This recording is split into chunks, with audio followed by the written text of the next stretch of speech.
going to start with the Pledge of Allegiance. Pledge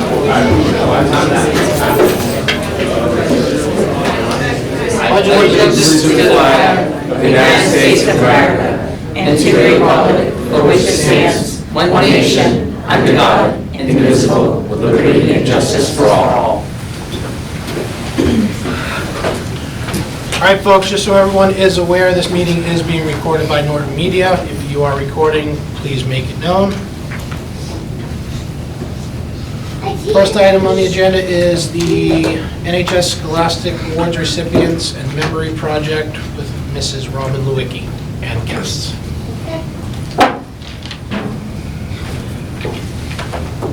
So these are the Scholastic Art winners for this year.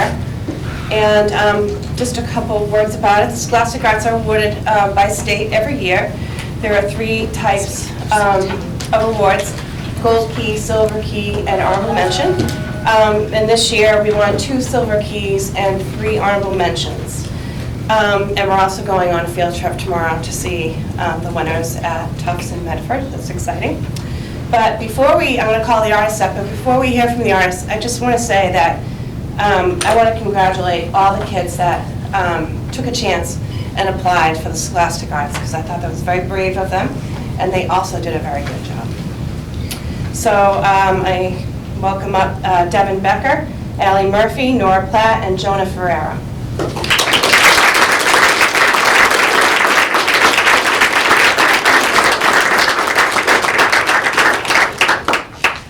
So they're each going to say a little something and point to their artwork for you. You go first. My name is Devin Becker. I'm a senior at Norton High School, and I made these 2 pieces my junior year in Art Honors 3, and I'm in AP Art. This piece was a still life assignment we had to draw a piece of a skull or a skeleton. So I did a skull, and I focused on hyperrealism with chalk and charcoal. And then this piece was an assignment based on geoscale lighting, and I used colored pencil on black paper. Very nice. I'm Allie Murphy. I created this piece this year. It's similar to Devin's skull. It was the still life of skeletons, and I got honorable mention for it. I'm Jonah Ferreira. I'm a freshman, and I created this scratchboard of my dog named Moses. I used an original photo as reference. Thank you. Hi, I'm Nora Platt, and I created this scratchboard from an original photograph of a duck that was just floating around in the water. Okay. So first of all, how about a hand for these students?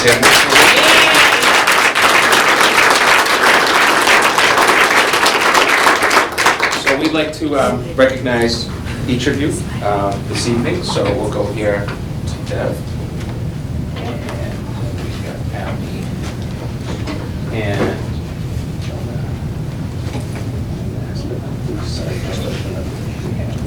so these are just certificates being recognized by Norton Public Schools for your fantastic job. We thank you so much for taking the chance and putting it out there. You know, because I can tell you right now, I have some talent. None of it is in art, none whatsoever. I can't even do stick figures. So thank you so much, Ms. Lewicki. Thank you and all the other students that participated in this, and congratulations for being such talented students. Thank All right, you. we'll take a quick pick. All right, guys, right over here. Mrs. Lewicki, would you like Come on to in, use Mrs. it? Lewicki. Okay. Can't hide. Can't hide. Great job. Proud of you guys. Thank you.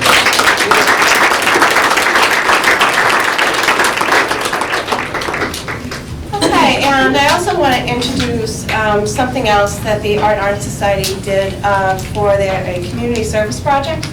So there's a nonprofit organization called the Memory Project, and they connect teenagers from across the globe, and they spread kindness through art. And so we chose orphans from India, and everybody in the Art and Honor Society received a photo of one of these teens from India, and they could choose their own medium, and they created these portraits. These are copies of the portraits because the actual portraits are headed to India, and those children will receive them in the beginning of the summer. And our students, our society students, all wrote something on the back for them, and then we will receive in turn a video of them getting the portraits, which every time we get it makes me cry. So it's actually lovely to get that video. So there are a few students that are here today who are in the Art and Honor Society and who did these portraits. So up here with the blue background here is Allie Murphy's. Yes, no, it's blue background, blue background.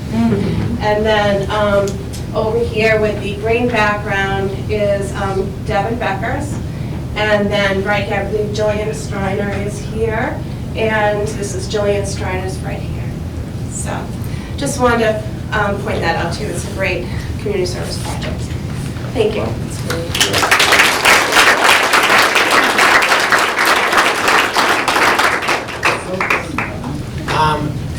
Mrs. Lewicki, I would like at some point to see the video. Okay, sure. So if you could maybe plan to come back to us at some point in the fall. I think it's just... Won't be till next year, but... That's fine. Thank you. Okay, next item is winter sports update and recognitions with Mr. Aaron Sumner.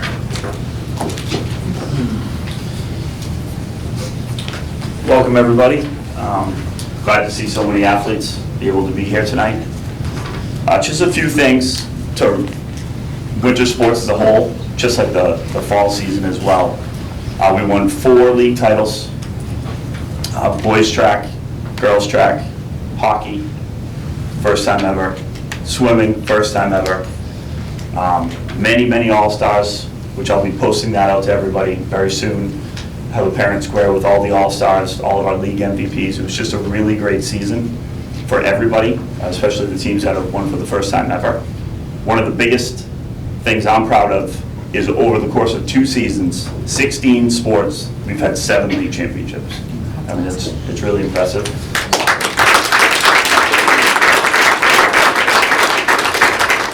But one other thing that's really nice is when we have academic awards and when we have art awards, a lot of these names are the same people. So it's really nice to see the well-rounded students that we have here. I'd like to start by,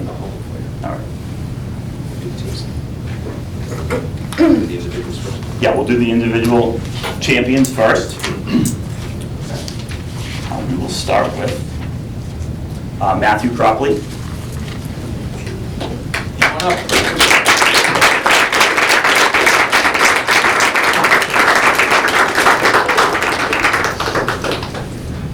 Congratulations. Allie Murphy.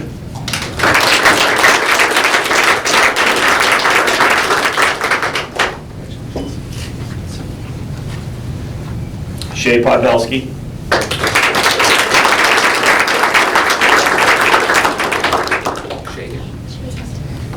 She was up there. Jillian Striner.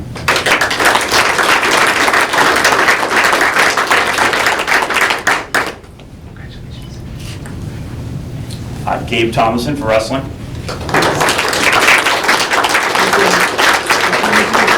Oh, Gabe is actually in Virginia Beach still wrestling. And Daniel Ayala.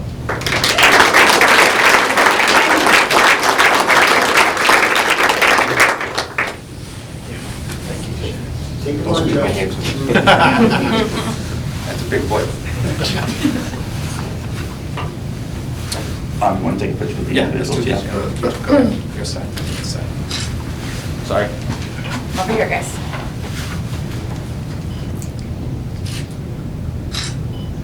Great. Congratulations, Bonnie, guys. Thank you so much.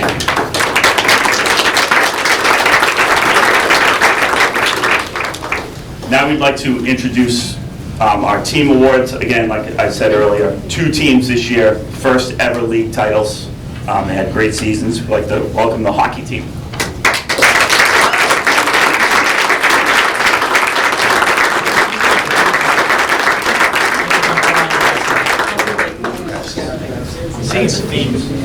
It's a handsome bunch.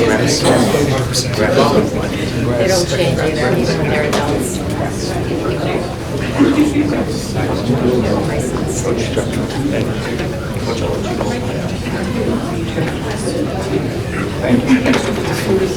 You switching sides? Yeah, we'll switch sides.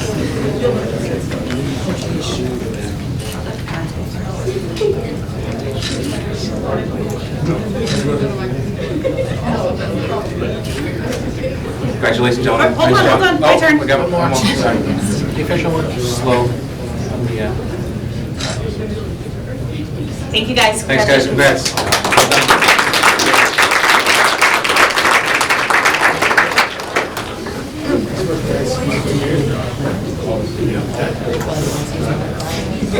The next team we'd like to recognize is the girls swim and dive team.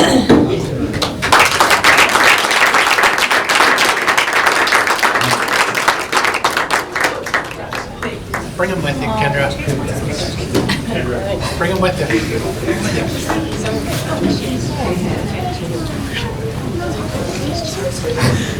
I'm still waiting for my scholastic photo, too.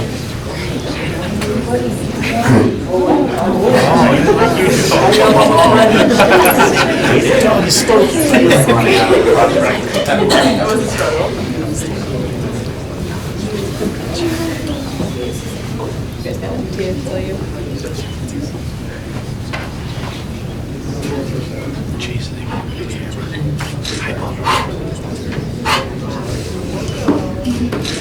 All set? All right, my turn.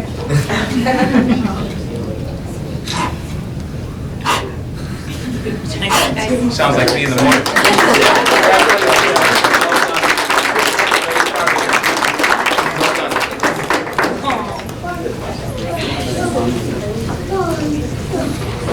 And the last team we'd like to recognize tonight is the wrestling team. They fell just short of a league title, but then said, you know what, we're just going to win sectionals.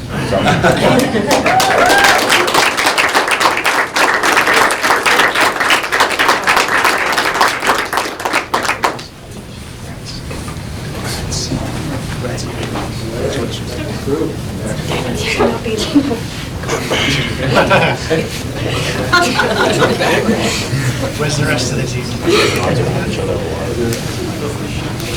There's 2 teams, 3 teams?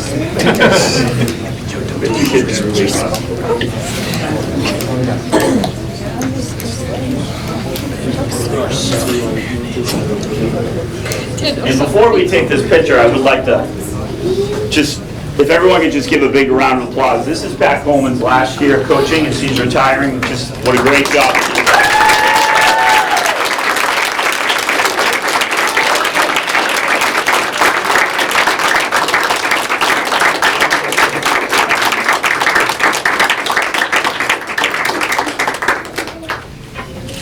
Make sure you see the guys. Coach, just to let you know too, you're going to be coming back in the near future, but, you know, you got to celebrate things a little individually on that day. Thank you.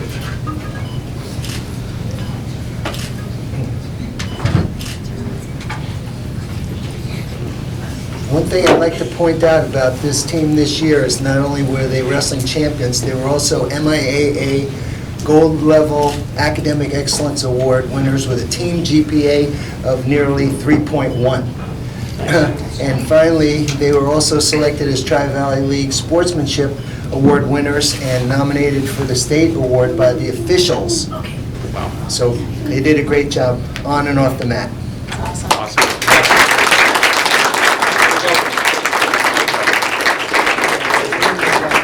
Good job. Good job to all the team. As I know folks want to probably take a 2-second break so you folks can leave, you don't have to stay for the rest of the meeting, but just a thank you to the families involved. I know you spent a lot of Saturdays and late nights, especially with these 3 sports that have been recognized today, and the individual sports, so thank you so much for taking the time to support your children. We appreciate it.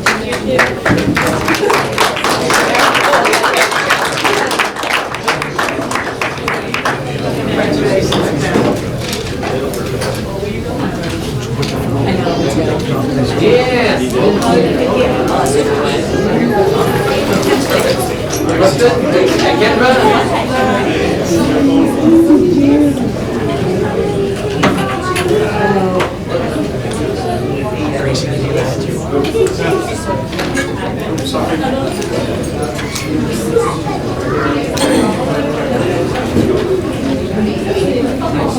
right, so we'll keep going.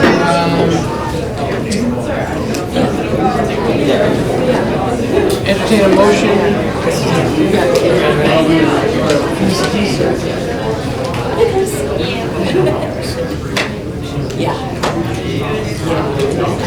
All right, our next item is a vote to approve minutes for the March 9th open meeting session.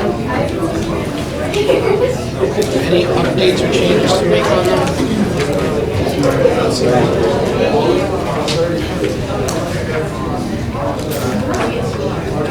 Is there a motion to approve the minutes as read? Second. All in favor?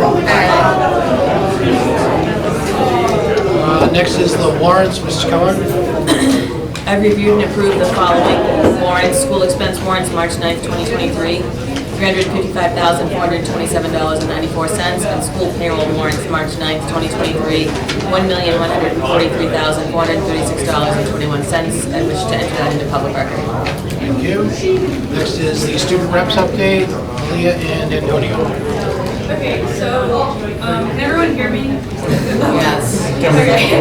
All right, so Dr. Marcus from the JCS program asked the students what they were looking forward to before the end of the year. Lots of them said field day. Some mentioned JC Solomoni's Turtle Day coming up next week, where they'll be celebrating the history of JCS and launching this year's Sea Turtle fundraiser to raise money to protect sea turtle nests along the Atlantic coast. He also wants to remind families that preschool and kindergarten orientation are next Thursday evening at JCS for pre-K and K and LE for 10. From the Yale, they had their first annual Yale PTO Trivia Night on Friday, March 9th, which was a fun evening. They were able to raise over $2,000 for their new playground. There were 22 teams of Norton family, students, and community members involved, and they had over 12 local businesses donate items, goods, or services for the raffle prizes. They're looking forward to ELA MCAS getting started in just a couple of weeks, and their students are as prepared as they are, as always, teaching to the standards. And as they continue to get closer to their new playground to be installed in the spring, students are excited to see the benefit from all their fundraising efforts for the district. And from the middle school, on Tuesday, March 21st, I think, NMS students showed their solidarity with all of those superhero students with Down syndrome by wearing their craziest socks. They had great participation, with many homerooms having full 100% participation. On Monday, NMS began their efforts to assist children in need by donating gently used children's clothing to Cradles to Crayons. The spring service clothing drive, being conducted by local Project 351 team, runs through March 31st and is taking place at all school districts district-wide. The NMS Unified Basketball team is participating in the Jamboree along with 5 other schools. Special Olympics Massachusetts recognized the event as an official event. The NMS team won 4 out of 5 games, and the final home game is the 29th. We had a total of 25 students participate in the Unified team this season. Their basketball team and softball rosters are all set. They look forward to beginning those seasons starting on April 1st, and then on Monday they are excited for 6th graders to begin ELA MCAS. And that's all I have. Great. Our next is the technology update with Mrs. Winsper and team. Who is this? Oh, I lied. Program update. Career program update, sorry, Mrs. Kazikas and her group. Hi, good evening. Crossed it out as Can you put this right here? Why don't you do it over there, that way you can get the camera. The camera can get you guys. Just watch your step. Okay, this looks official. Whatever's comfortable for you. Hi, I'm Heidi Kazikas. I'm the school to career coordinator. I work in conjunction with the Attleboro School to Career Partnership. We share some resources among 5 local high schools. So I'm just going to give you a little overview of the different groups of things that I do, and I brought a couple of students with me that I work with as well. So I work on several programs at the school. I work doing 2 grant-funded programs, YouthWorks, which gives kids that have different barriers, opportunities to get a job. They get paid through a grant, and I do career readiness skills with them in classes and things. And then we have a HiSET program, which is for our seniors, and they go into the other schools in the district, and they work with teachers, and those for students who are looking to perhaps pursue a career in education. I also oversee the work-study program at the high school, getting kids, lots of kids out and getting them some jobs. We are proud to talk about our new innovation pathway. I worked on that committee as well, bring manufacturing pathway to the school. I'm going to go down and talk to some 8th graders next week and introduce them into the high school and get them involved in what we do and how we can help them get acclimated to the high school. And I was also part of the STEAM showcase that we had at the high school on Tuesday evening with Carrie Murphy. Then I put on career events. Today we did a career day, and we had about almost 30 businesses come in and talk to our sophomore class and cycle through all of our sophomores to speak to them. And I'm going to be hosting an opportunities fair, which is going to have the military, higher education institutions, and jobs as well for our graduating seniors that are looking to go right into the workforce, and for our students to look for summer jobs and part-time jobs. That'll be in April. I host a Credit for Life fair for our juniors, where the bank comes in and they talk to them about their money skills and how to create a budget. So when they graduate high school, they understand that they have to pay rent or a mortgage, a car, food, groceries, entertainment, and all those great things. So we do that program with them as well.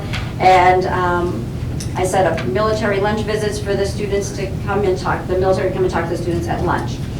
And I'm not doing all of that.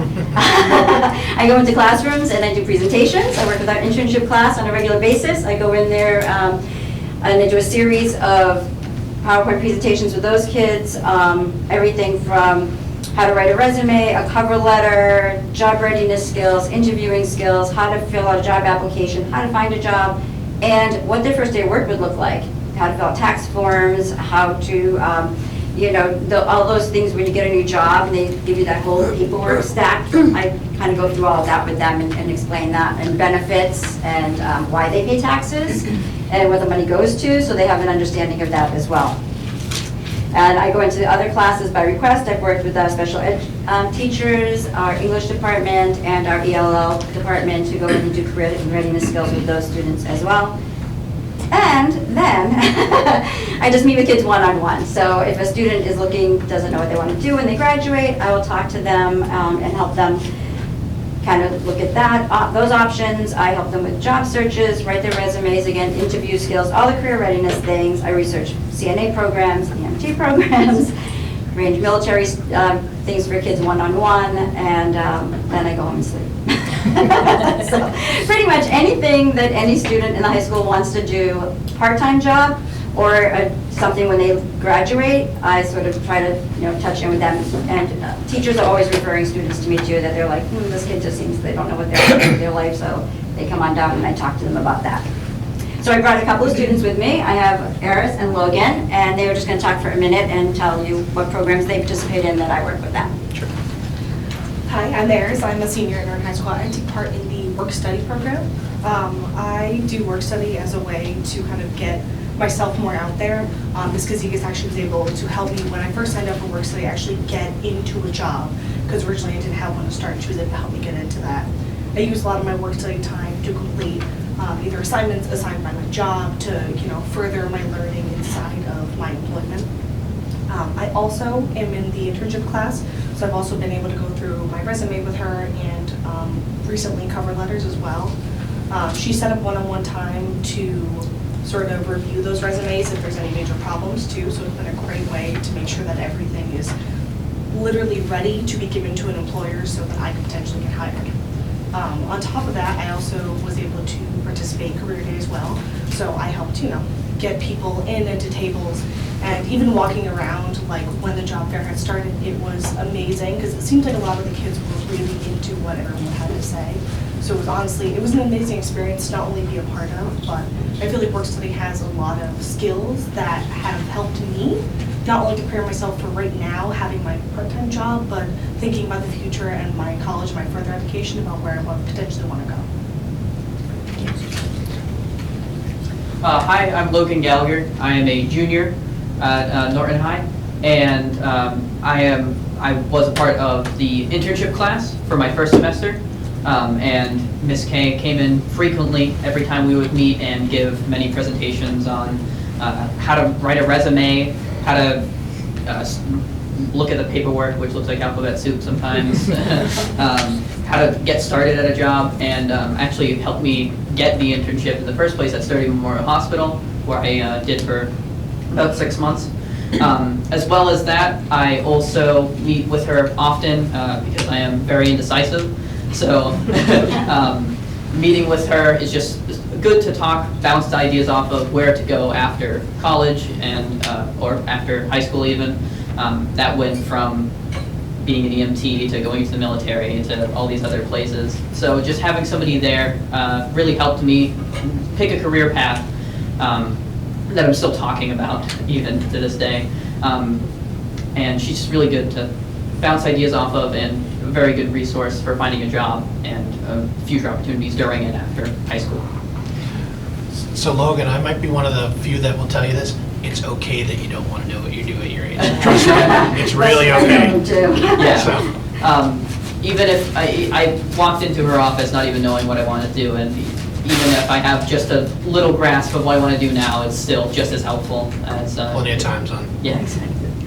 Well, I can tell you, I'm glad to hear that we have a program like this at our high school because I think it's helpful. But not only, you know, it helps you guys with thinking about what you want to do, and I'm sure other people in this room can say the same. The two of you are extremely well spoken for kids your age. So I'm not sure if you're just normally like that, or being part, best and the brightest. or being part of this program has helped those skills. You know, you guys have a lot to be proud of. Nice job, guys. Thank you. Thank you. I just wanted to mention to Ms. Kay, to Heidi, I mean, this program has come a long way. It was so much more difficult during COVID, as we know, and I'll have Vinny speak about it a little bit more, but the amount of detail that Heidi is spending with individual students or even small group is the reason why we really, for the first time, have a more formal work-study internship type of program. We've been dabbling in it for a long time. We have kids doing a lot of going out to the schools and even to the fire department and all of that, but now we're taking it to another level where we're trying to make that connection for kids. Is this something you're interested in before they go off to college, if that's what they want to do, and spend $50,000 a year, or want to enter the workforce directly and think about maybe going to school part-time or not going to school at all because they like what we're doing. So thank you to you and your team for helping out our students, and yes, very well spoken, which is, those are skill sets that I think you pick up with the eye contact and stuff that you do pick up from people like Heidi that are making sure that when you go in for an interview, you're not on your phone, that you're properly dressed, that you're getting eye contact. I tell them. Yes, I'm sure. Phone off, grandma-friendly outfits. Mr. Cersei? I just wanted to say, as you know, I oversee the guidance department, and Heidi has been, we've had this program, and it's just no knock on anybody who's come before, but she, like the kids you see, is a real go-getter, and she really, engages not just the students, which has been wonderful, but the staff has really bought into what she's doing, and sending, as you said, they're sending kids, those relationships, she's building those. Her organization of the career fair and the opportunities fair has been spot on. I mean, there's very little confusion. Everybody's right where they need to be. I've got tons of feedback. I got a lot of feedback today from folks who were at the career fair. Very positive things to say. One of them, very important person to me. My wife was there, so I had to make sure that she was taken care of. And she did. But no, she and a couple other people remarked about how well organized it was, and how easy they were at coming into the schools and working with the students. And that's a real credit to Heidi and the work that she's done. And like I said, helping us with innovative pathways. She's taken the really good program and really stepped it up a great deal. So I want to thank you personally for that, because you've taken a lot off of my plate. Thank you. I appreciate it. I think it's important too to note, just real quick, like Logan, what you said, that you don't really know what you want to do. I know Dinesh and I were just talking about this last night. So many kids, and I think COVID really has set our kids back, right? Just emotionally and mentally, and it's nice to know that our kids have a place to go and know that you're completely normal. There's so many kids but always the thing is, you leave high school and you go to college, and sometimes that's really not the right path, and it's okay. That is okay. And I think it's important for our kids to know that, and so to have your support is huge for our students and also for us to know that they have that. Thank you. And I also like to tell them that sometimes they take that part-time job, that internship, and they learn it's not what they want to do. Exactly. And that's a very important lesson to Exactly. learn when you're in high school, before you've invested all that money in college, Right. and come out and realize, I hate this. Right.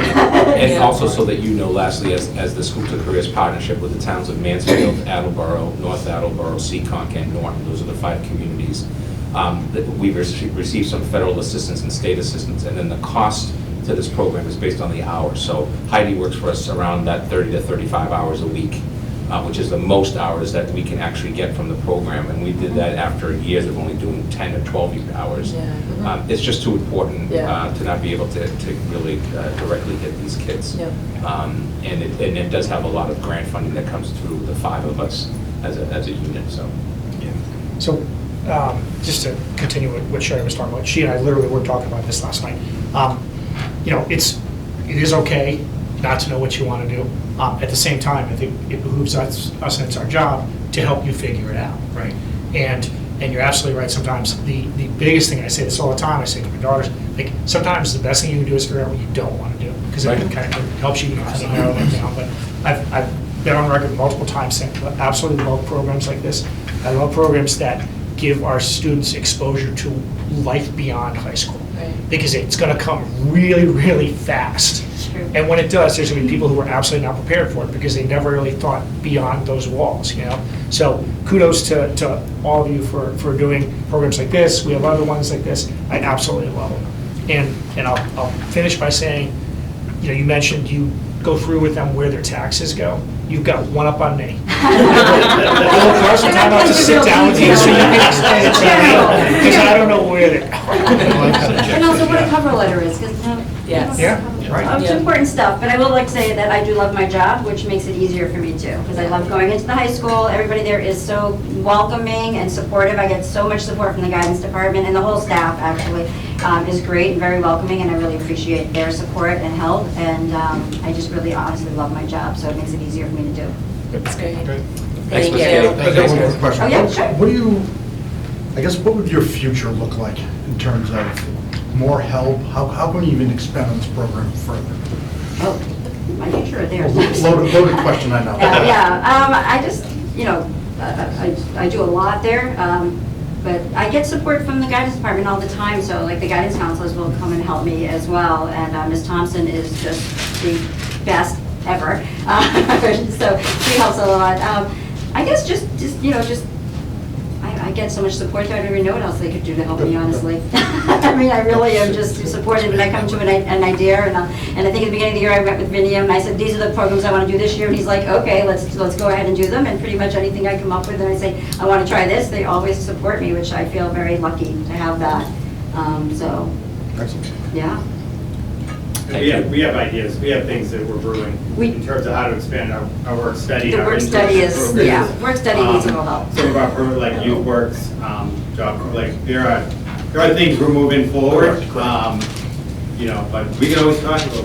Well, no, I'm just thinking like, you know, and as you make more and more of those connections with companies and everything else, the program's just going to keep growing, which Right. is exactly what If you a lot of us formalize, want. if you go into this really big picture work-study program, you need another person who's out on the field, talking to management and the CEOs and saying, how is the student doing? Is this a field that they're interested in doing? And I think the idea behind that is to give them the opportunity, to Dinez's and Sherry and your comment, of is this what you want to do? Because if the answer is yes, then let's keep getting that kid to move. If the answer is no, then let's shift, right? Instead of doing something you don't like, right? Right. And I think one of the things that and part of it, I give credit to Heidi for really pushing the idea of getting out and having experiences, is that work study, internships, students, whether they were going to college or not, always took advantage of it. But work study was seen kind of, oh, for those kids who are not going to college, right? Which is fine, great, we're doing that. What we're seeing now is a lot of our students who are going to college, we're doing the scheduling process right now, we're getting more requests to take part in work study, and we actually have to kind of rethink how we're doing that, how we're supporting that. We're in the middle of that. So the kids and I think the families are really understanding that being out in the workforce, you know, whatever that may be, is giving you valuable skills. And I think students honestly like having that time to be out in the real world and experiencing things and people. So even how work study is being perceived by our students and our families is changing, which is, I think, a very positive thing. Can I just bring up one point about it, talking about internship? I know because my older son did an internship last year, all year. And I think the tough part, and I don't know if it's anything that can be worked on because of the high school, you know where I'm going with this. Yeah. Because they will leave during, one block, and if they're not right here in Norton, like my son was doing one in Foxborough, by the time he drove there, and it was just the one block, he had to drive back. There were some times where they were like, don't even bother coming in because we can't really give you anything to do because you won't be here long enough to do it. So I don't know if there's anything that can be worked out where kids can actually go for like 2 hours a day, and even if it's only 2 or 3 times a week, at least they would have a set time of being there and more towards the end of the day or you know what I mean? That's just something I would. So that's a huge challenge, and we're looking at our schedules, and we're looking at flex blocks, and we're trying to look at some of those things, or even teaming up an internship with a work study block and extending that out. We're doing some creative things with some of our students that are seniors in some of our programs. We have that kind of flexibility in those programs. Their second half of their senior year, we have students who are taking courses like dual enrollment courses over the summer, for example, and then that frees them up to do some more time, but right now it's on an individual basis. But yeah, we're looking at some of the structural changes, but we could spend an hour talking about all the new things that are involved in that, probably more than an hour. But it's definitely something we're trying to figure out for these reasons, for presentations of college skills, for interventions, like all of the things. Right. So, okay. Thank you. Thank you very much. Great job. Thank you. Have a good night. You too. Okay, the next item for real is the technology update with Mrs. Winsmer and team. Thank you. And they apparently have goodies. We have an activity. Oh, okay.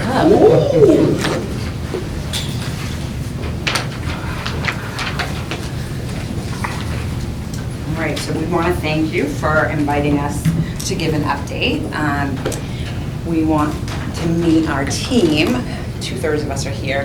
The other third was unable to attend, and I'll introduce them shortly. Give you a little bit of an update on our hardware and infrastructure, so what we do as an instructional technology department to support teaching and learning, have a little fun activity, and then I'll have some time for questions. This is my 9th year in Norton, and it's hard to believe that it's been that long, and I did cut slides out of this presentation. So 4 out of 5 of you will probably be very happy with that. So if you don't know Nick, typically I talk a lot. So anyhow, so my team, I actually have this great picture, which we go to the ASCU conference, which is at Gillette Stadium, and our team presented. We present every year. And Norton has always been such a huge supporter of instructional technology that we do send a good number of people to learn from other teachers across the state. But we have so many people that are presenting, they let us go down on the field and take a picture. And so we're so happy, right? Because we love our jobs and we love what we do. If you would like to join us, it's every October, and we're more than happy to have you come and see not just what we're doing, but what Nick, you look like you're surfing in that picture, bud. Right, maybe he is. I don't do that. So actually, let me go back here for a second. Nick Zielinski has been with the district for 11 years, and he actually started right before me as, I think he used to move what they would call COWS, which is the computers on wheels at the high school, and he used to kind of move those around. John Faria is the newest technician. It's just Nick and John. He actually came in 2019, right before the pandemic. So he's 4 years with us. And then Paul Driscoll, who has been with the district for 23 years. and he unfortunately was unable to make it this evening. Christina Schillingo, she and I were hired the same year, and I do believe most of you know her as a classroom teacher when she was here as a sixth grade teacher at Norton Middle School. She taught history, and I will say, maybe it was because we were hired the same year, I don't know, but she just is a phenomenal teacher, and she's one of our digital learning specialists. And then Ryan Overdue, who is another surfer in the picture. This is his second year in the district, and we stole him from Somerset Berkeley. He has a lot of high school experience, but also business experience. He's our computer science guru, so he is very involved at the state and national level. So, and then all of these people on this page, we have built up quite a crew over the years. And when I first started, it was me, Nick, Paul, and one other technician, and that was it. So through the support of Joe and Jen and the leadership team, we were able to get some little stipends for teachers to be building-based, what we call teacher technology liaisons. So that continues, and they serve as like the immediate point person. So if somebody's struggling with something and one of us is not available, so that's what the teachers are. But we also have our building-based technology or STEAM department. And so Mrs. Cashton and Mrs. Andrade are the elementary, and then Mrs. Bridges and Mr. Kramer are here, and of course Carrie Murphy at the high school. But I wanted to also say we don't have an administrative assistant that in our department, so we are very, very fortunate that Jen's administrative assistant, Cam Anderson, is amazing, and she does a significant amount of like rostering work for us for all of the programs that we have. So I kind of put down on the district, we have Pam, we have Karina as in the communications office, we have a very strong partnership. Lori Kazadi, who does a lot of our state reporting. And then we also have the guidance secretary here, which kind of seems strange as well, but we don't have anyone else in this building. At our elementary schools and at our high school, we have library media specialist who serves as our kind of point person. So students who have a broken device or forgot a charger, they can go to the library and they can take that out and check that out. We don't have that here, so Terry McLean has very graciously offered to be our point person in this building. So we do have quite a network that we have developed over the years. I put this in just because Vision 2026, which is the strategic plan, technology kind of permeates all of it. We do have our own kind of instructional technologies focus, but it's, you know, pre-K-12 plus. We're trying to build on just the stuff, right? We have accumulated the devices, but now it's that moving forward. What are we doing with the devices? So the hardware and the infrastructure, I will be the first to admit, this is not my forte. I am not, as we call the wires and pliers. That would be both Nick, John, and our network administrator, Paul.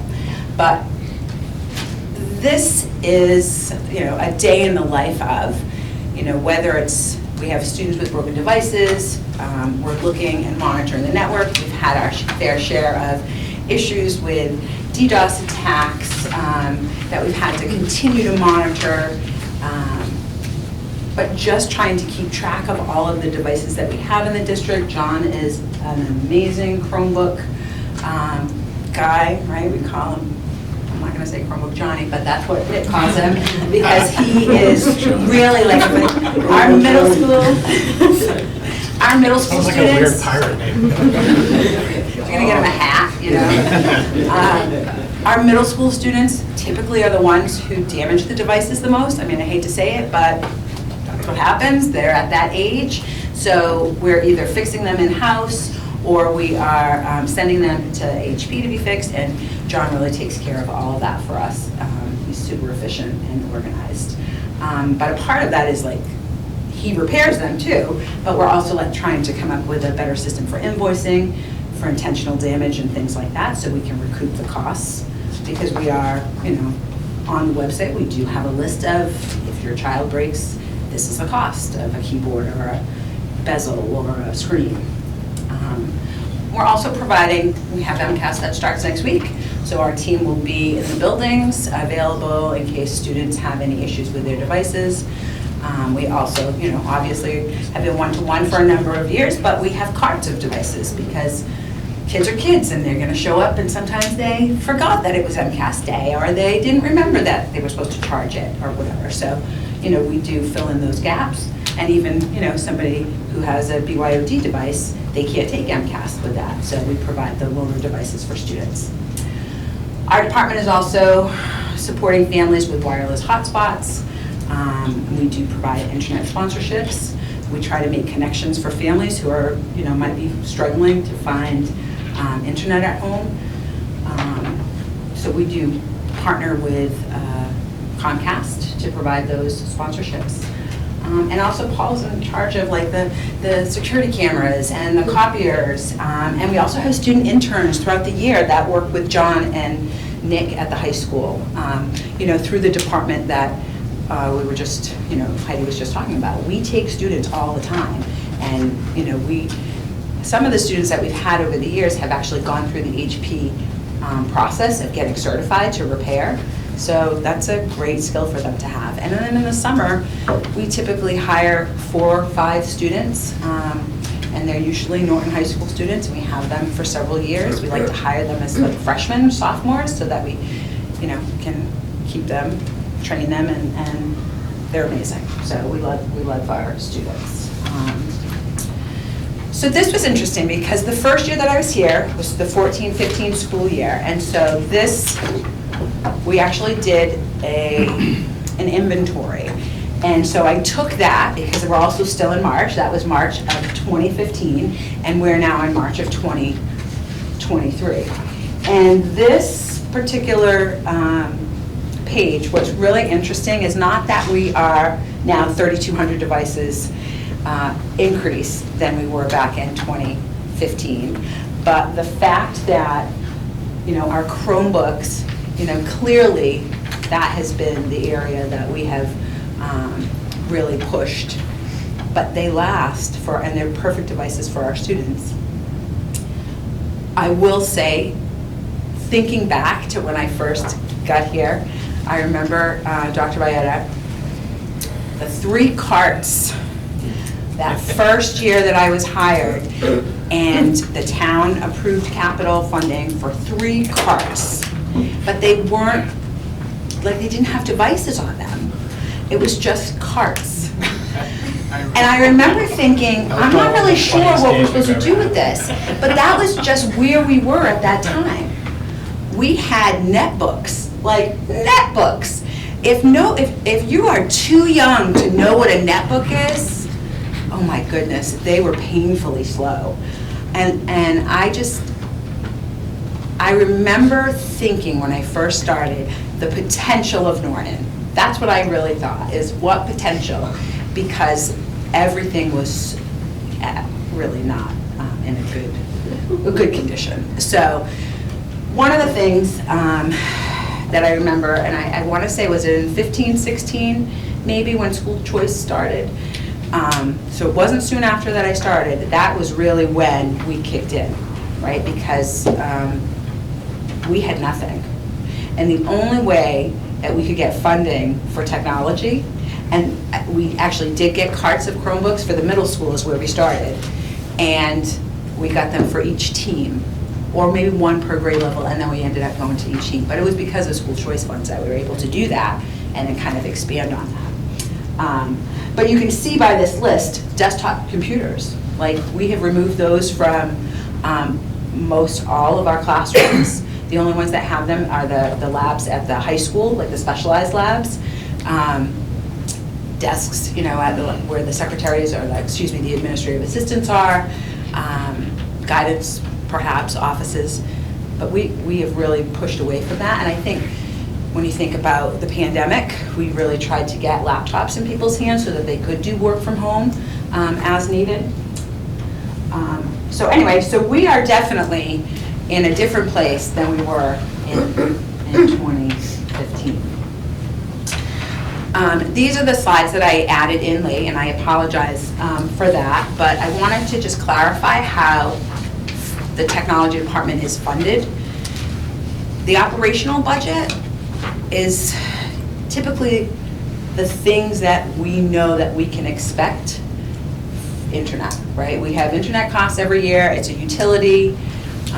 When we think about network and, you know, the firewall and the things that we have to pay for, like, that's non-negotiable. That's our operational budget, and that's it. Every single thing else that we do in the tech department comes from somewhere else. And so we were talking about school choice.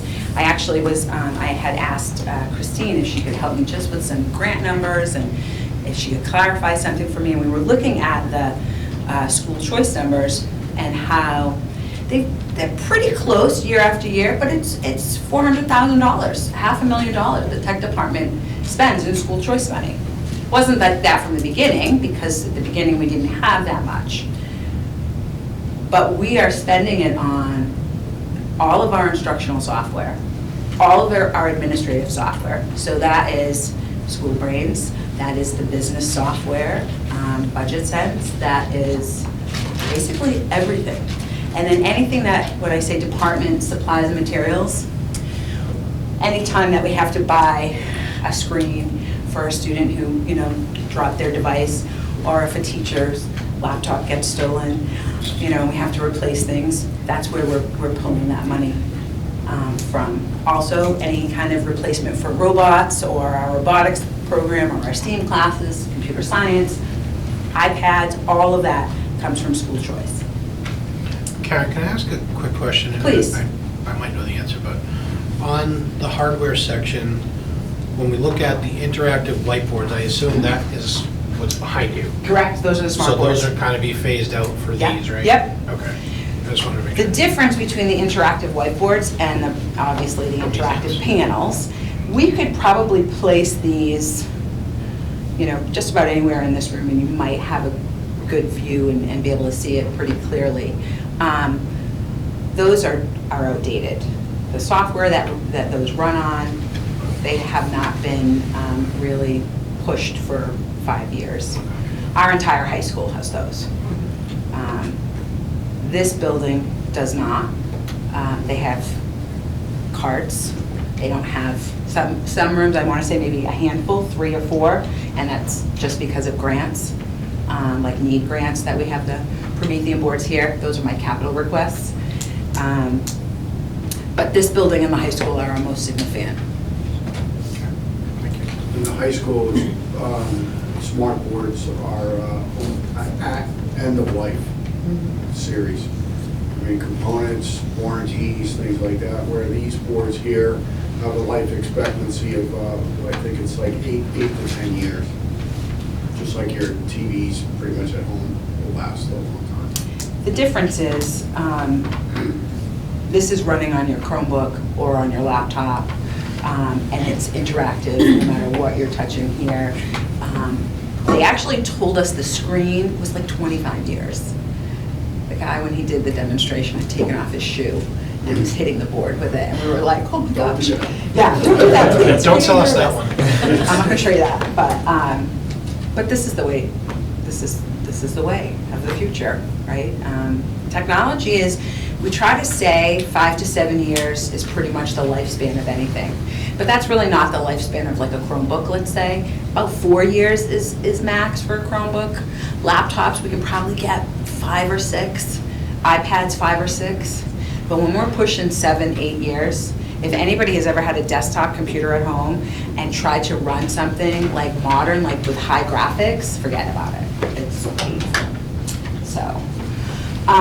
So anyway, so in terms of grants, so we don't have a lot of money in our budget to do the fun things, right? So like a teacher goes to a conference or is in a group where she's got some professional development on the side, and she learns about an app or a program or something that she really wants to try with her kids.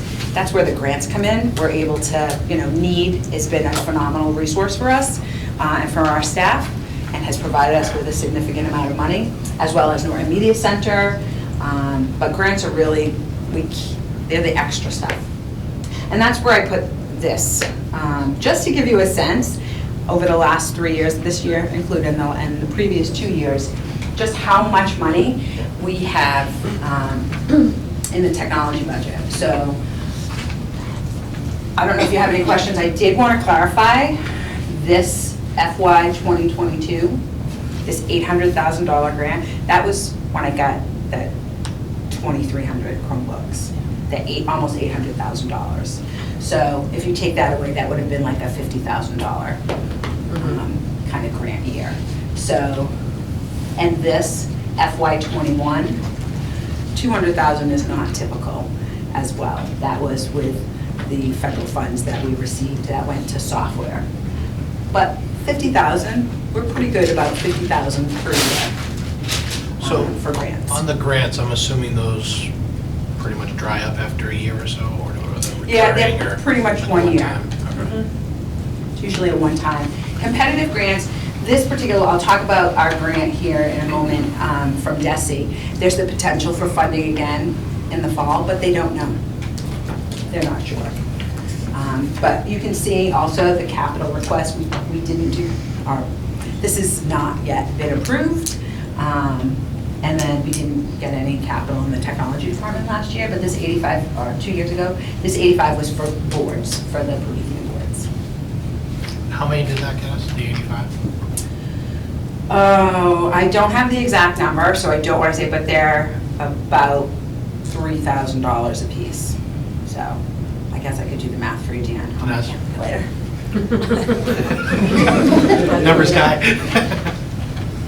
Any other questions about this? So with the grants for the Chromebooks, we bought 2,300 Chromebooks in fiscal year 2022. What are we doing in fiscal year 2026 when we need to replace them? So the way that we're, and have been working with Chromebooks is we lease them. And I've been trying to make connections with some new leasing companies that will take back the devices. And the way that we've always done it, it's been 3 years. So our 6th graders come into the middle school and they have the Chromebook for 3 years. And our freshmen head on to the high school and they have the device for 4 years. So it's a kind of a different cycle that we have to keep track of. But we usually only get 1 or 2 grades, the 6th grade and the 9th grade. And then we do a lease. So it's about, and Christine, you can correct me if I'm wrong, around 40,000, between 25 and 40,000, depending upon how many that we need. So that's, doable as a part of the big scheme of things. We can do that. What tends to be more challenging is staff devices, because I'm actually trying, you've heard it here first, folks, trying to push staff to Chromebooks, because everything's web-based. If we don't need to download the software and they don't need to have a Microsoft operating system or a Mac, let's try the Chromebooks. So I'm going to see if there's some people who want to give it a try. They run super fast, so we like them. Anything else on this right now? All right. So some of the projects that we're super excited about, we're getting Zoom phones, and I have not announced that to the staff yet. This was a significant, exciting project for us because we do not necessarily have classroom phones in all spaces. And so teachers would have to go to a workroom or have to go to the office or somebody else's office to make a phone call to parents. But the computers are going to act as a soft phone, and they'll be able to use their computer just like they're making a call on a regular phone. So they could take their laptop home at night and make phone calls to parents, and it will come up as their school phone number. So the number one concern that we get from teachers is sometimes they don't want to call at night because they don't want to give their phone number out or their cell phone, or they might not have time during the day, so that will work. And certainly everybody has a cell phone, but we're not going to require it, but it would be optional that they could have the Zoom phone app on their cell phone as well. Same type of thing. And then we're also looking at the website, just having a refresh of it. It's been the same for a number of years and just needs to have an update. Does that update include any sort of access by your phone? Because you cannot access the website on your phone. Yep. So. Absolutely. If you're gonna do a refresh. Keep that in mind. No, it's absolutely, nobody is on a laptop or a desktop, everybody's mobile. Like, we know that. And that's the same website that we've had since probably 2015, 2016, so it's time. And another thing that we've been working on is a technology disaster recovery plan, and we've been doing that for a little over a year, and it's quite a intensive document. That would be something that I would like to share maybe during executive session at some point. Still kind of in the draft phase. We're looking for feedback from our team, but certainly something that fits in with our larger safety plan. And when I say disaster, it's like, what if there was a flood, or what if, if the internet went down, or a lightning strike, or, those types of things. And then some things that are on the horizon, for just the hardware side of things, would be obviously the wireless project, which you so graciously supported and kind of pushed forward, which we're excited about that. But there's also a wired project that we would need to do within the next year or two. Obviously, the flat panels at the middle school and high school, and then we're looking at the replacement cycle, right? So to speak to Nick's questions about what are we going to do in a couple of years. All right. So now, we're going to say something again? Well, I mean, do we just, I assume we just, after the 3 years, we turn them in, like, there's no way to, like, see if it's still operating at a high level, we just...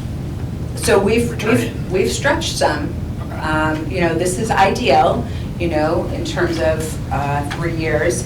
We have devices that we're now what we call Frankensteining, and we're taking parts that are compatible with other, so that we're not necessarily sending them out to be repaired. We're able to just kind of mishmash and use the parts in that way. We also have provided students, grades 3, 4, and 5, like we have an extra Chromebook for them per their teacher request. If the teacher wants them to have a device at home, we have one at school, so they don't have to take it back and forth. So it's an older device. It's one that we've had for a couple of years. But if the teacher chooses, she can, we're able to give them a class set and assign 2 devices for those 3, 4, and 5. Again, these devices are end of life. They can no longer be upgraded with Chrome. Chrome is our product in Chromebooks. And so that security stops after a certain version. So we can't go any further with them, so we retire. Johnny and I will take parts from those old ones that we can't use anymore and start those other Chromebooks with those.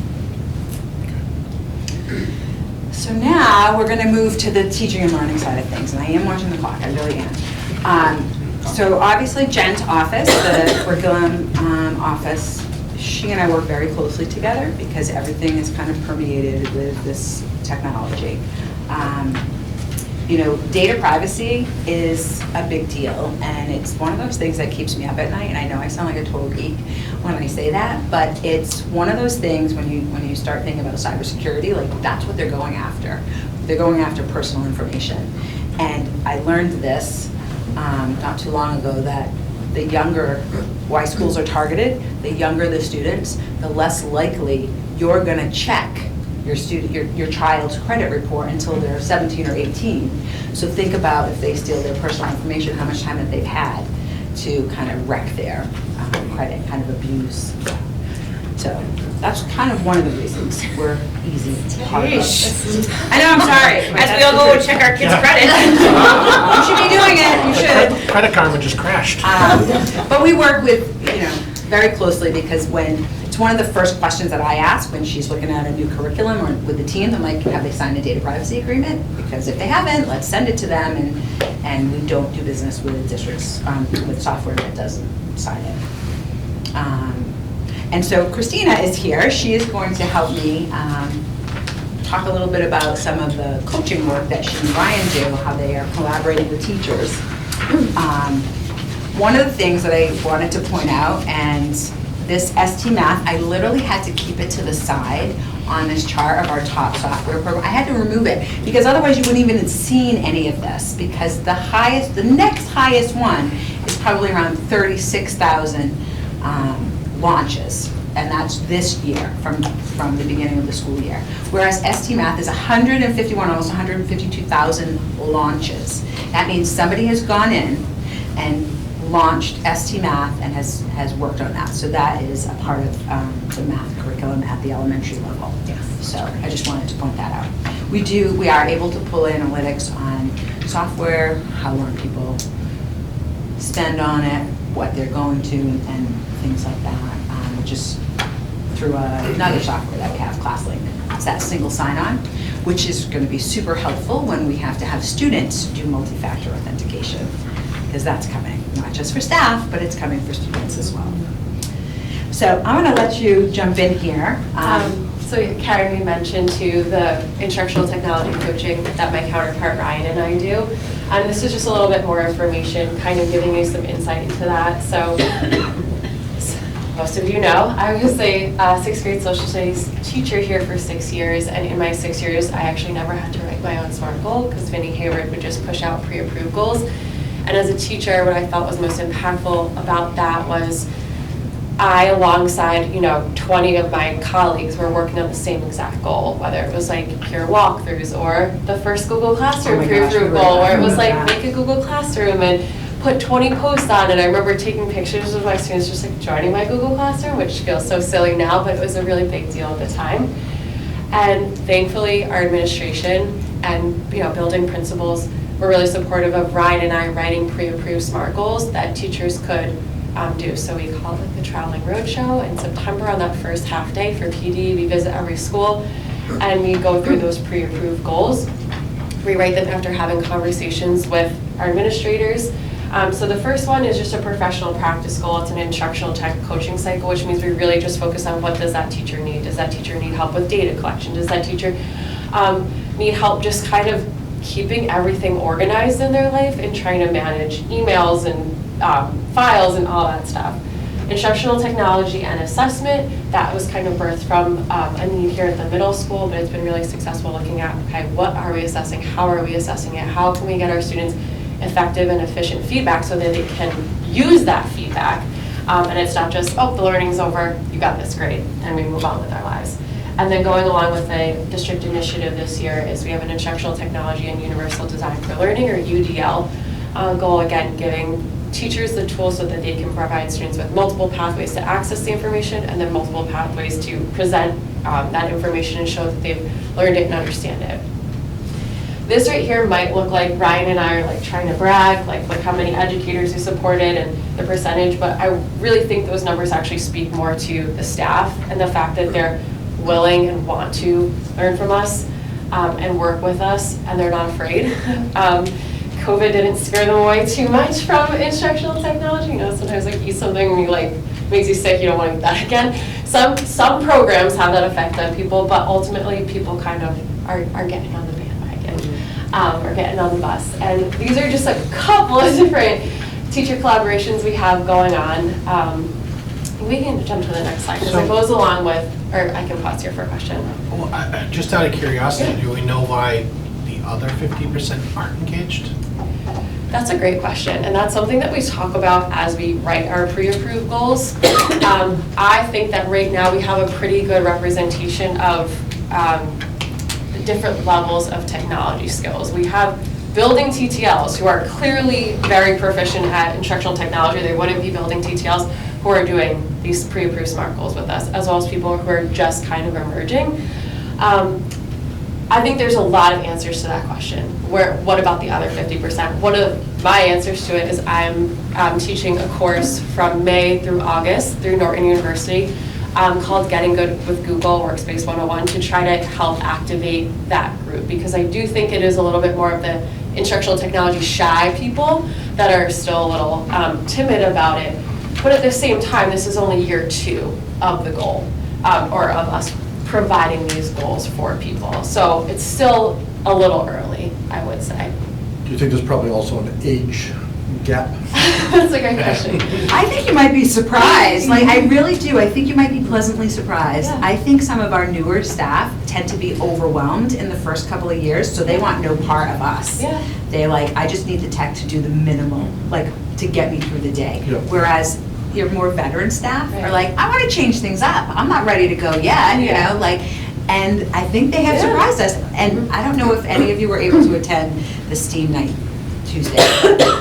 Marianne Welch and Cindy Dennett from the JCS were there with students using tech, and it was awesome. And those are not new teachers, you know, so. I think we're able to run the gamut. Like, we have plenty of people who we're working with who are within, this is their last year, they're within a couple years of retiring. Because we go to, where we have a day at new teacher orientation, which we talk about a little bit in the next slide, and we work closely with the mentor program, I also think we're able to work with with younger teachers. Not saying that a new teacher to the district is young per se, but a lot of times they tend to kind of scale that way. I think the other important thing to consider when it comes to SMART goals is our brand new staff is required by law to have a SMART goal around the mentor program. So they are, you know, doing something there, they might be doing something with their team.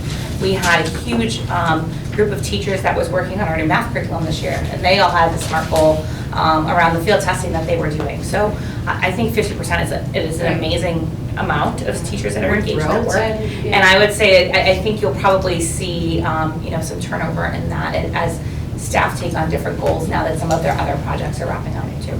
Just bouncing off of that too, like once you're professional teacher status, you have a 2-year direct, and most of the time you have like a self-directed 2-year plan. So even though we've been offering the pre-approved goals for 2 years, you know, if a teacher chose something else, they're not even ready to choose a new goal until the 2023-2024 school year. So this graphic like looks nice and sleek, but I feel like it was actually really hard to make because when we sat down and we thought about, okay, like where in the district are we, what are we doing? It's like, it's everywhere, but we're all in all the nooks and crannies. Is that an official term, right? Nooks and crannies. The English muffin. Yeah.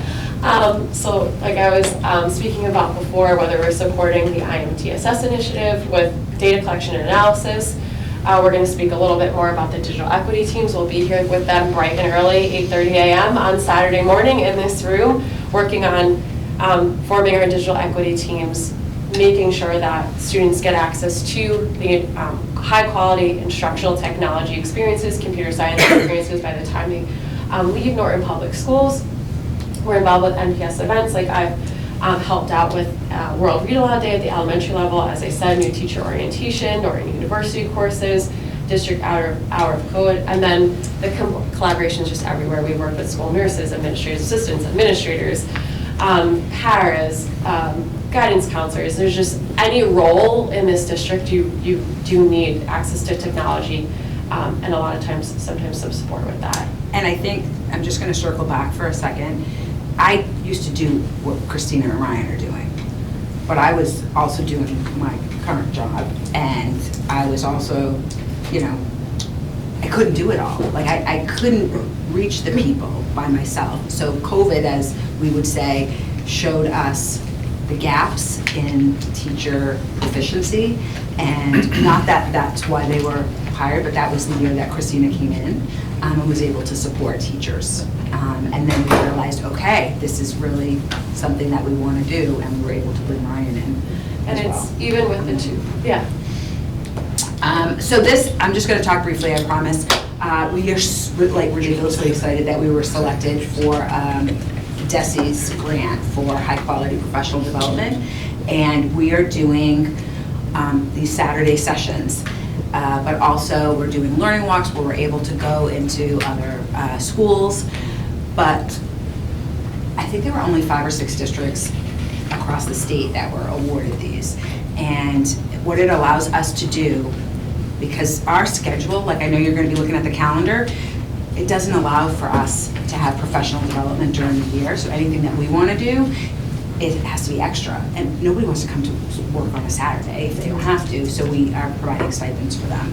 So, and actually this Saturday, like I said, Christina said it's our last Saturday, but we have Jackie Gamser from DESE who's actually going to come and spend the day with us. We have a gentleman from Robotics who's going to be doing a whole thing with staff. So it's really, really exciting. And these were the teams. So we put a couple pictures in there. This is the kind of stuff that they're doing. We're incorporating the digital literacy and computer science standards. That is the goal. Ultimately, they're going to create a project that in the fall, that they will be able to implement with their classes, and then hopefully across. And I just want to clarify, digital equity, equitable technology experiences across the district. These are just some of the other projects and initiatives that we have. Again, going back to always applying for grants. The STEAM Showcase the other night, I just added these pictures because they were pretty great. That's me. I know, Peter, I knew you were going to be here, that's why I put that in. Mrs. Lyons' students were teaching Peter some really great things the other night. And that really awesome student, Logan, who was here before, he had a table by himself, and it was all on his forensics, his interest in forensics and his forensics class. And Dr. O'Neill was there. It was amazing. Awesome. And he was so articulate, and you would go up and his passion exuded. And we had students in all grade levels across every school there presenting and sharing. We had businesses, and this was all because of Carrie Murphy. And it's only going to get better next year. It was phenomenal. Sadly, we had a joint meeting. I know, So none of I us know. could be there, or we would have been. These are some things that I put links in, so I hope you got the PDF of this, and if you did not, I'd be happy to send it to you. We are members of CISA and MS-ISAC, and so we are, Paul Driscoll and myself, on 2-hour webinars and things, trying to keep up with the cybersecurity. But this was a recent report that came out specific to K-12. So if you haven't taken a look at it, I encourage you to do so. And I know that some of the national and state legislation that's coming up is a little bit challenging. I promise this will take 5 minutes, but this is the most fun that you'll have in a long time. Okay, is that all right? Yeah. All right. So we are doing these Kibo robots, and these are part of our STEAM carts. The grants that we have gotten from Norton Media, from General Dynamics, they have all included these Kibo robots. And our STEAM carts are also for, we have one in every building, and this is what the teachers are using for the grant, part of the grant. So what Christina's gonna do and I'm gonna do, we're gonna pass these out, I think, unless you just want us to demonstrate and you don't wanna do it yourself. I think it would be fun for you to do it yourself. It is, if you're a little nervous, they're built for ages 4 through 7, so. Are you trying to say we can't operate them? That helps me sometimes, right? I wasn't gonna say that, I was gonna say, but this is like your unplugged, this is your unplugged, okay? So when you think of coding, when you think of like computer science, we often think, okay, they're gonna have to do Python on a laptop. They don't. And so this is kind of the thinking, the way that we want students to begin thinking. So what do we have to do? do you want to, let's bring it over to them. Do you want to demonstrate Okay. that? Sure. Well, you demonstrate, go ahead and demonstrate, and I'll hand these out. Okay. So when we go through this with students, we kind of compare Kibo to like, why do we have body parts, and Kibo has different parts. So Kibo has a scanner, and just kind of scan, sometimes you have to get right with the right angle. Scan the barcodes on each block of code. And like I said, sometimes you have to come at it from a different angle. There we go, and you'll hear that little beep. And when Kibo's blinking, means it's ready to go, and it'll dance. And you can always rescan. No, let it go. And we like modeling failure in the technology department because it's a big part of our lives. So in addition to just doing, pure unplugged CS activities with students, so now it's going to spin. This is great for social skills too. I was working with a group of second graders, a lunch bunch group, about taking turns, how you build this together, building confidence in them. Great. And you just need to start with the begin and end with the end block. You broke it already. It was nice.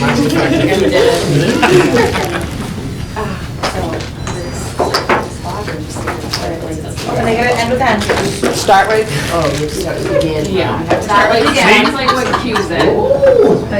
This is why I teach at work, I don't do All right, I put it down here. So these are the algorithms that. Seriously. Wasn't even good for 47-year-olds. So now what do we do? And now. I don't think that's what you told it to do at all. Scan this one. All right, so And you have here, Press it every time? No, just the. Yeah. Now move to the next one. That's how you want to do it. How do I make a change? So you, no, we're gonna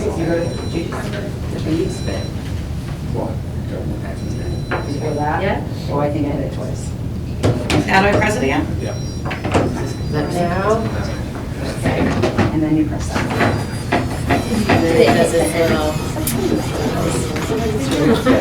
So it's supposed to follow these? Yeah. Do the kids ever get frustrated and like pick them up and throw them? Because I would. I can go from begin, but then I can kind of do like.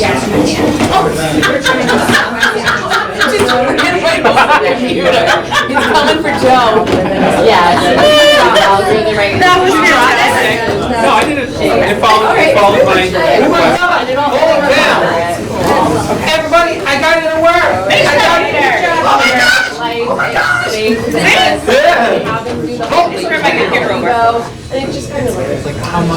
All right, so while we're finishing up this. That's right. I got it. Christina, I got it to work. Good things. A little bit better than Oregon.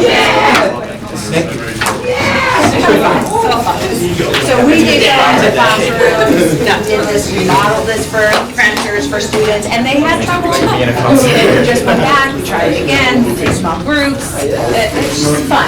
It's a fun introduction. But we want the staff to feel comfortable with using robots, so, or at least familiar enough with them that they're not afraid to try them out. But I heard a lot of laughter in here. Sherry was laughing at me, that was. That's okay. That's right, Sherry. I apologize if we went way over time, which Dinesh is smiling at me. We doubled our time. I can't. And Karen. Do you have any other questions for us while we collect the robots? No, I think what you guys have done is phenomenal. Absolutely, so thank you. You've grown a department. A long way. You sure have, and it's appreciated. Thank you all so much. Great job, guys. Thank you so much. So sorry. Yep, all right, so we'll move on to the review and vote on 23-4 and 24-5 school calendars. Okay, you have seen these calendars before. The only change that has been made is during the month of March. We moved the early release day from the end of the month up to the middle of the month because we know that March is quite the long month. So other than that, they are exactly the same as you've seen before. So we will just, you guys are able to vote on them all at the same time, or one at a time, or you could just vote on one and not on another, so. And the only thing subject to change typically is the high school mid-year final. Yes. Yep. Any questions or comments? Nope. Sorry to believe I'll be done with MPS this year. It's crazy, right? Sad, yeah. So Time flies. separately? No, you can vote them together. All right, so entertain a motion to approve the calendars as presented. So moved. Is there a second? Second. All those in favor? Thank you. Thank you all. Those will be put up on the webpage. The webpage we'll only do next year's on the webpage, so it doesn't confuse people. Because if we put two up there, it doesn't go well. I think one side note, is there a way if we make, like I know recently we made a school change in the middle school. Do we push that out if we make a change? Yeah, after we take, we do transportation, we do the emails, the text messages, we put it on the calendar, all of that stuff. And then the building level does it as well. All right, next is the review and vote on the Reed's collaborative agreement as of July 1st. Okay, so the next two items are changes due to regulations and/or additions of other districts. As you know, we belong to the Reed's Collaborative, where we have students. You appoint the superintendent or one of yourselves to the board. Same thing with BICO. In this particular case, the collaborative agreement needs to be voted by every single district that is a partner. So we are recommending that you vote the Reed's Collaborative agreement as provided. Any major changes? No, it's all language and additions. There's no major changes that have any costs associated with it or anything to the district. Entertain a motion to approve the Reed's Collaborative Agreement. So moved. Is there a second? Second. All those in favor? Aye. All right, entertain a motion to approve the Bi-County Collaborative Agreement. So moved. Second. All those in favor? Aye. Okay, next is the first reading on the therapy canines. Mr. Chairman and the members of the committee, as you know, we started working on this after the presentation that you received the other day. The second policy that you have is the current policy, which is different. That policy is not about therapy and emotional support canines. That is really about the idea of animals in school. So that's the reason I gave you that, was simply so that you would understand it. There's no vote tonight, but of course, any changes that you want to make should be made by the next time that you actually take your formal vote. So the animals in the school, that would be like a show and tell it type of Right, thing? right, because Okay. you have to go through a process, like if we have the zoo come in, we have to go through a whole process of how to do that versus a situation of a therapy canine. Those are utilized, again, they can be removed if they're not attached to an individual person, if they're just coming in to provide a service, like many of the service, the therapy and emotional support canines are doing with local schools that we have in the area. They're working with students, they're supporting it, they're that type of thing versus one that's, for example, we had a staff member today with us who brought her dog that's attached to her, not for anybody else's utilization, although I think he's become... He's a rock star. He's a rock star. Anytime I'm not in the office and he shows up at central office, he sits on my yellow chair. And I believe we had his school picture done this year, too. Yes, we did. That's Yeah. awesome. Yep. Which So, I'm still waiting for a copy of. so that's the first reading. There's no vote tonight. Take any questions. So the IMGB is going to be added to the current policy, is that? That's correct. All right. I'm going to ask a silly question, but on the current policy, the first line reads, "No animal shall be brought to school without prior permission of the building principal."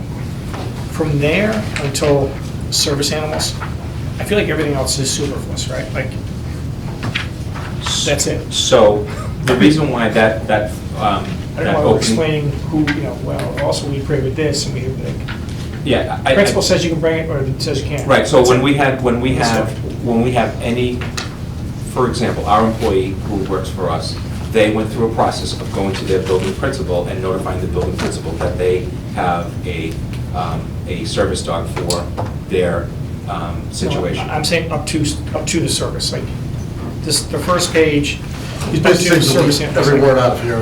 Yeah. Yeah. Up to the Strike service out. animal, like, once you I get the see. service, then you have to continue the policy. All of this, poisonous animals, bats, all this stuff, it's wasted words. Like, So what you're saying is scratch everything, starting with the Norton School District is committed to providing high quality, Yeah. all the way through.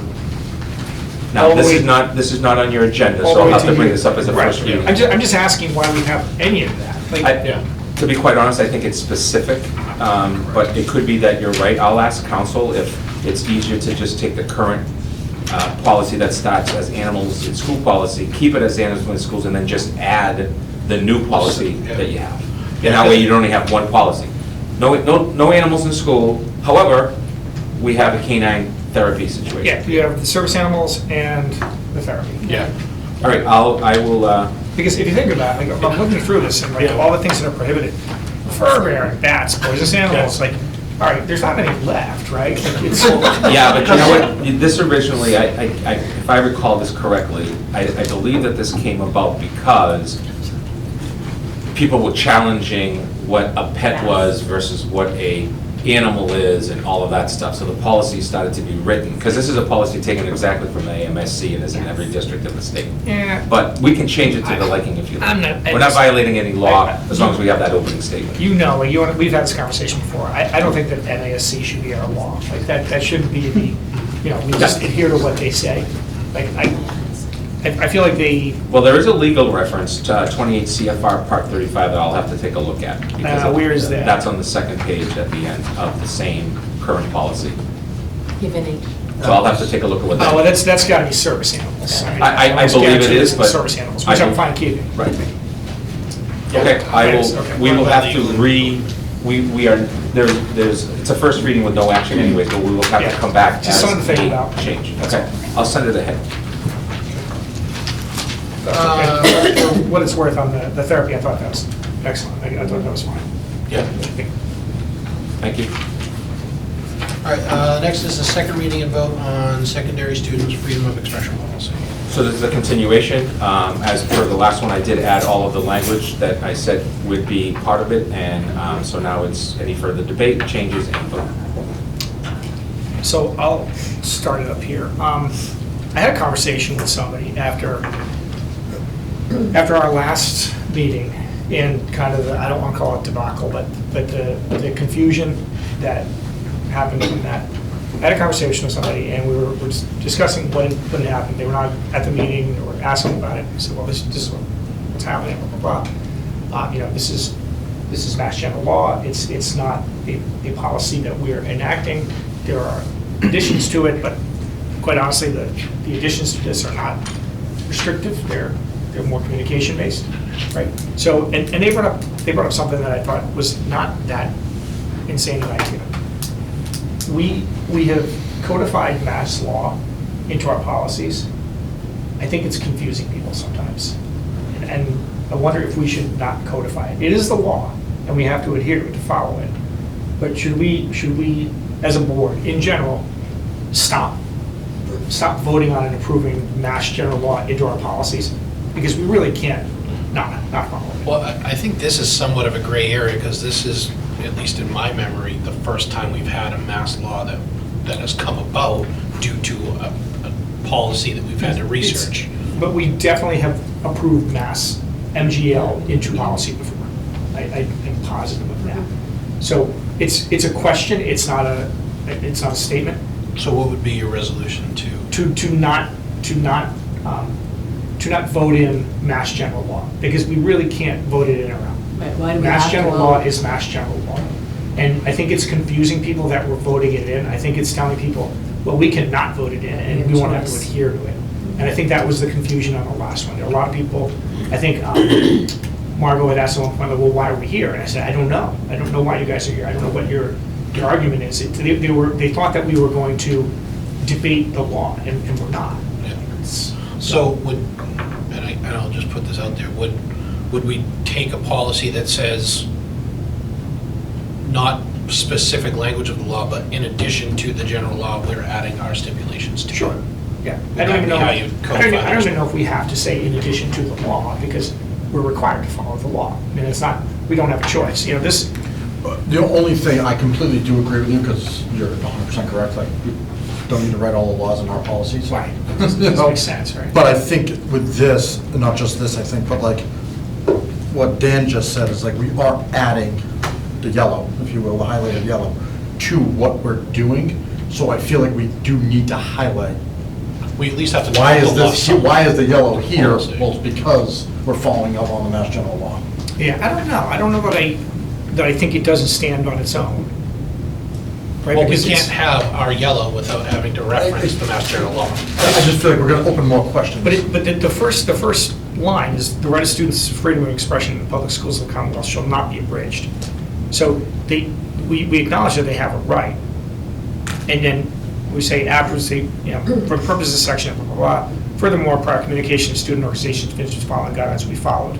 And we really outline kind of the expectations of communication between administration, the school committee, and students. So I guess I'll throw out what I think we can do. I don't know if it's covered, I defer to you.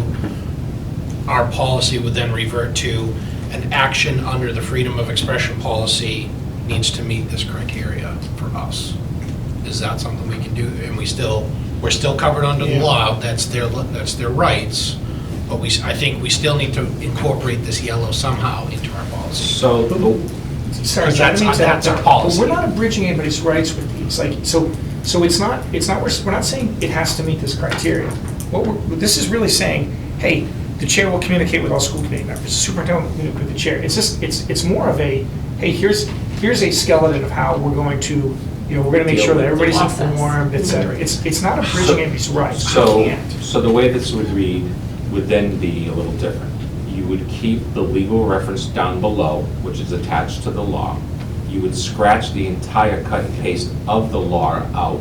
You would leave the title of Secondary Student Freedom of Expression Policy, and you would rewrite the yellow to say Norton Public Schools, in support of the Freedom of Expression Policy, will 1, 2, 3, 4, 5, 6, 7, 8, 9, 10, 20, whatever things you have in place. And to reiterate, this only came up because the person had said, when you're voting law in, it's confusing to people. And I don't disagree with that. I think there was a lot of confusion caused this time because they thought we were able to vote it in or out. So for the sake of, it is a second reading, you're allowed to bring this to the next meeting. I will rewrite this in draft form, send it out to the chair for any commentary, because we're going to have to come back to quote a second reading. Okay. So that would be your change would be. That's what I would do. Because here's my 2 cents on it. If we don't put in the yellow and we have an issue, then we can't have repercussions for somebody not following the policy. Right, and I'm not saying we whether shouldn't that's put the yellow. communication or X, Y, and Z. Yeah, I'm not saying not the yellow. I'm saying like the actual Mass General law. What it allows for is, the key word here is going to be that what I saw at the meeting the other day was who defines what when the word disruption comes up. Clearly, the law is saying it's at the building level, right? But that can always be a discussion because the principal said yes to something that the 5 of you or me didn't agree with. But the fact of the matter is the protocols for that were in place. There was communication. It did involve the police department. It did involve all of that stuff. So I need to rework this a little bit and probably add some jargon around Norton Public Schools, freedom of expression policy, and then the legal reference at the bottom, and then probably reword these steps. I don't think it's going to be a 1 through 9. It's probably going to read a little differently, probably in a paragraph form than just blah blah blah blah blah blah blah. So let me get it back out. So I'd ask you to table. Are people okay with that? Yep. No, I think that makes sense because it's a good point. it's an allusion to, correct. We can't vote it, we can't not vote it, and we also don't need it as policy. And as you know, there was mistakenly, we had another Mass General law in there, and that was creating confusion. People were like, wait, they're going to vote on that. Well, no, not. It's already in the policy, and we could vote on it. It doesn't matter. Like, it's, the idea that we're voting something in or out is, it's specious. We can't. Like, we don't have the ability to follow or not follow laws as we please. So I would ask you to postpone your vote to the next regularly scheduled meeting. So we can just table it for now? Correct. Can we just talk about the yellow? Yeah, sure. That way we can just get this hopefully done next time? Yeah, let's. Part 4, I think is a good point maybe to add here. As part of the conversation with students, that administration will review expectations in the student handbook. Can we maybe add something in there about consequences, potential, if you do this? Like, I feel like there should be wording in there that the students are very well aware, and our admin is pushing the fact that, hey, if this happens, and we're saying no to you, there are consequences to your actions.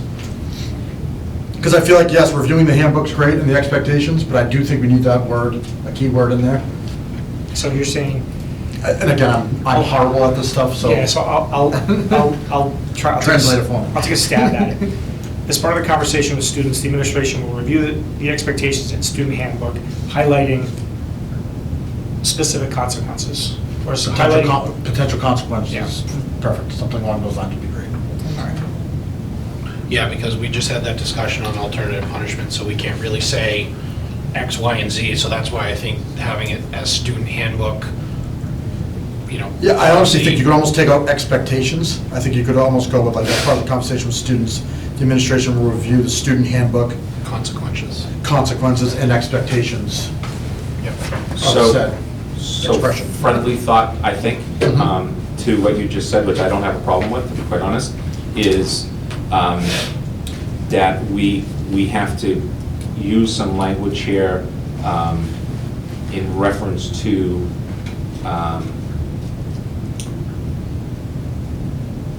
the law, because the law is the law is very specific to what they're allowed to do. In other words, it says that they have to communicate with the principal. They have to do that. They if they don't, so So if it was a formal walkout with no... then pre-existing- consequences, yeah. if they had a walkout without going through that process, then automatically the consequences hit. Right. Correct. So I gotta figure that And language. I think that's what Nick is saying, is that we should explain to them, listen, you have these rights, but embedded in those rights are expectations from the law that say you have to do certain You have to things. notification. Yeah, and if you don't, here are the potential consequences that you may or may not face. So after, what I'll do is I'm gonna include at least the maybe put it in parentheses, the actual language that says that in the law.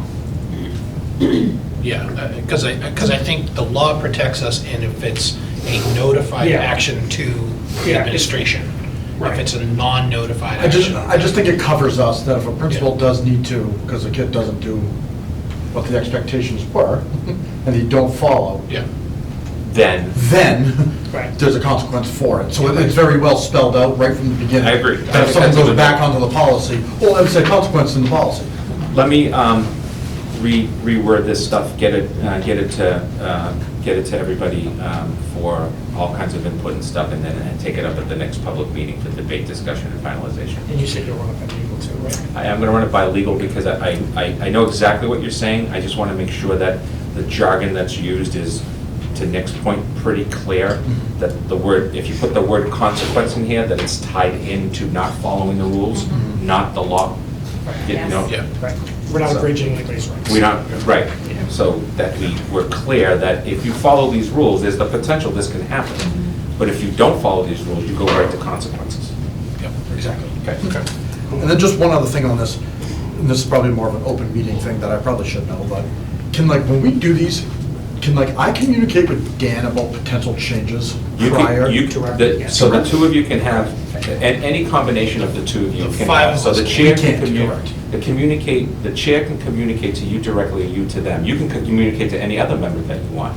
But you can't, as a group, meaning 3 or more, you cannot deliberate and make exchanges via phone So calls. hypothetically, I could have called individually and said, hey, I'm thinking about doing a consequence thing. Let's get the language clear before I go on here. Yes. Got it. If it was like a slight change like that, but we kind of blew this up a little bit. but Yeah. And so like when. But it would just be a little bit clearer that if I came and said, hey, let's go with this language, it would be a lot easier to make that motion cleaner and easier for this group to just say, good, make that change and then take a vote. Not that other. Anything that we're going to deliberate and then vote on, you got to keep two people. Got it. Or less. So. By yourself. Yeah. Look in the mirror. Stand in front of the mirror. I want to change this. All right, I will bring this back to the committee at the next scheduled meeting. All right, last item is any other business not anticipated. Finance committee is Monday night. As soon as I get the virtual information, I'll send it to you. They are still meeting virtually, and we'll go through our packet of information like we kind of did at the public hearing, and take questions and all of that stuff. Okay. Okay. I got one thing. Sure. Field rentals. I think we're going in a very slippery slope, and this is our own fault, must maybe our own fault. I'm getting a lot of blowback from Norton Youth Baseball in terms of a custodian fee during the day for the fields, and that $52 an hour to go use the fields for a T-ball game. So I don't know if we want to either review that or what we want to look at, but I think we're going to have a huge problem, and I think honestly we're going to be opening the can of worms across all of our youth leagues. And I can see a massive problem brewing. That was for bathrooms, wasn't it? So we addressed it today. I'm glad you okay. brought it up. Okay. Today I had a meeting where we've decided that we're going to be asking our organizations that are in town that they have to make sure they have their liability insurance tied to us in the field, Norton Public Schools, Yale School Field, whatever the athletic complex. And the only time that we would be looking at a charge would be after multiple warnings of leaving the place a disaster. Perfect. So that's how we're going to move forward. Awesome. When it comes to tournaments and we have to have bathrooms and all that, regardless if the town or otherwise, then we are going to charge. So that's how we're going to start. The idea is that right now, for these games that they have in these practices, we don't think we need to go that route, but we're going to send something out that clearly articulates that when using it, we need to have your insurance binder, it needs to have this on it, and then two, if we have to warn you multiple times because you're leaving trash all over the field, then eventually we're going to say, I'm sorry, but I have to bring in somebody to collect that trash. Couldn't agree more. Okay. But that, I think that's a very. I met today with Wade and the custodial crew, and we're working on who's going to be supervising those fields. Most of it, as you know, our biggest concern is these tournaments that some of these organizations outside of our youth leagues want, and they pay. So it'll be a change going forward unless we see problems with our youth organizations. Good to hear. That's it for me. All right, so at this time, we'll make a motion to adjourn the regularly scheduled meeting. We will be entering into executive session for the purpose of non-union personnel matters and not returning to general session. So moved. Second.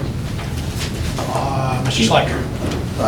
Yes. Mrs. Gallagher? Yes. Mr. Sabato? Yes. Mrs. Cohen? Yes. Mr. Cheese also a yes. Thank you all. Well. Have a good night.